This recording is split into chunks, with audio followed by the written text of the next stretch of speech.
Bonjour Cyborg, bienvenue sur la plage Nespresso.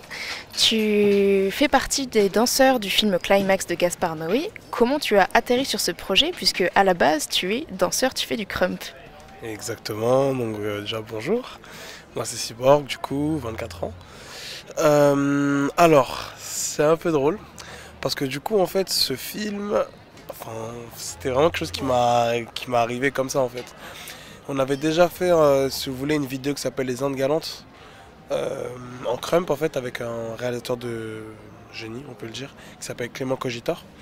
Et du coup, dû à cet événement en fait, on a été derrière propulsé entre guillemets dans une phase frénétique d'événements par rapport à ça en fait. Et du coup on avait l'un de ces événements qui s'est passé à la Gaîté Lyrique. Et cet événement c'était en fait Crump X Opéra. En gros c'était de danser sur des sons d'opéra en freestyle, remixé à façon Crump. Et du coup j'ai dansé là-bas et c'est là que Gaspard m'a repéré du coup. Et on a pu se voir justement après ça. D'accord.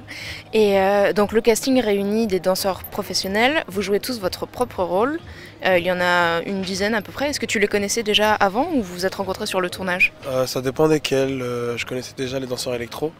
Et après les autres, je les avais déjà vus, en fait, c'était déjà croisés parce que Paris c'est pas si grand que ça. Et voilà quoi. Donc voilà. Ok.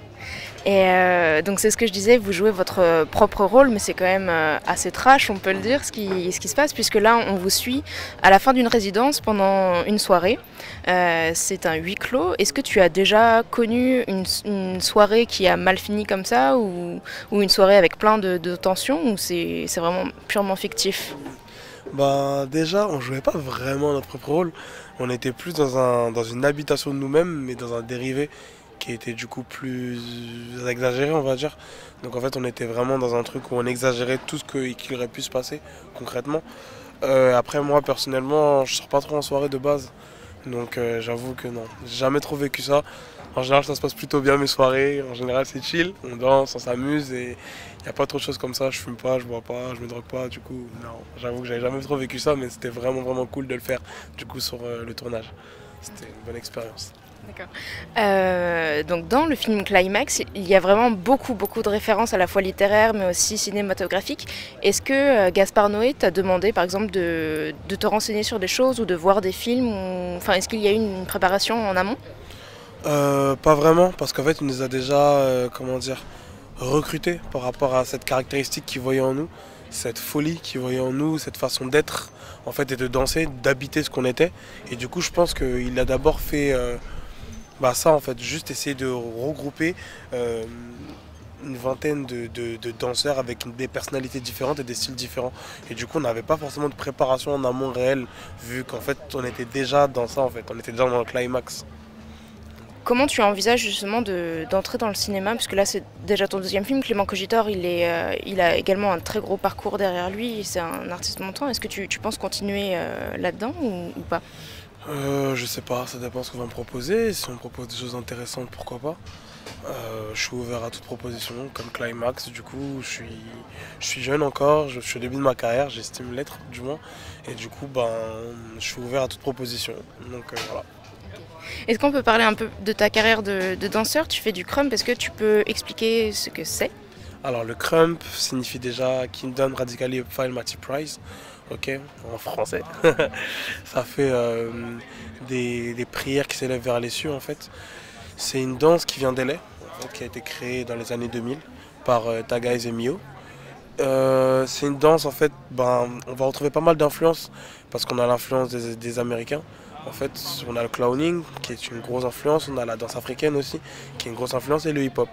Tout ça mélangé avec des teams et du Busta Rhymes, ça donne un peu du crump. Donc voilà, on est vraiment dans une danse qui est spirituelle et qui est très guerrière en fait. On va retracer par notre danse une histoire et ce qu'on a pu vivre, ou ce qu'on veut vivre, ou ce qu'on va vivre. Et on se met dans des états en fait qui fait que on arrive à se surpasser en fait. Le crump c'est ça. D'accord. Et dans le film, est-ce qu'il y avait un chorégraphe ou est-ce que justement Gaspard Noé s'est inspiré déjà de toutes vos influences à vous pour composer une chorégraphie? On avait une chorégraphe qui s'appelle Nina, du coup, qui nous a déjà chorégraphié sur le film. Elle chorégraphiait pas mal les parties chorégraphiques, justement. ou à essayer de mettre en avant les talents de chacun. Mais après, concrètement, non, pas vraiment. Il nous laissait libre cours à notre danse, notre imagination, notre façon d'être en fait. Il voulait vraiment, vraiment que ce soit juste notre façon d'être qui était exprimée dans ce film. Et tu as pu voir le film, est-ce que tu as déjà eu des retours dessus, de spectateurs ou même de critiques? Ben ouais, j'ai vu le film, du coup, il est vraiment cool. Ça donne vraiment bien à l'image. Et ouais, ben, il n'y a eu que des bons retours pour le moment. Que des bons retours. C'était un truc, je sais que c'est un film un peu ovni, parce que moi de base je suis pas trop dans le cinéma, mais d'après ce que j'ai compris et ce que j'ai vu, c'est vraiment quelque chose qui ne se voit pas souvent. En fait, Gaspard Noé est déjà connu pour ça, et en plus de ça, on a réussi, je pense, avec la danse et avec cette histoire à mêler des choses, finalement de la vie réelle en fait, mais dans un film, et du coup, c'est vraiment, vraiment cool. Donc ouais. Et peut-être juste une dernière question. Moi, je m'interroge beaucoup quant au scénario. Comment tu l'as ressenti en fait à la première lecture? Est-ce qu'il était fini ou est-ce qu'il y a beaucoup de parts d'improvisation aussi dedans? Faut savoir que ce film-là, c'est que de l'improvisation. En fait, quand on veut, je connais pas vraiment ce milieu-là, mais quand on veut retracer, à mon avis, une expérience comme celle-là, on peut pas vraiment écrire des choses en fait. C'est-à-dire que Gaspard, c'est un génie, il avait la trame dans la tête, donc voilà, et il savait comment manipuler nos personnalités en fait, pour faire ressortir le meilleur de nous-mêmes à ce moment-là, ou le pire, ça dépend des moments. Et donc non, pas vraiment de script, c'était vraiment entre guillemets du freestyle. Donc voilà, on s'exprimait seulement, on parlait, il nous donnait quelques tips. Genre, vas-y, ben, tu sais quoi, pense à ça ou parle de ça, mais après, sois libre. Et on le faisait juste naturellement, de la même manière dans laquelle on parle là maintenant tout de suite. Donc, ouais. Ok, merci beaucoup Cyborg. Merci à toi.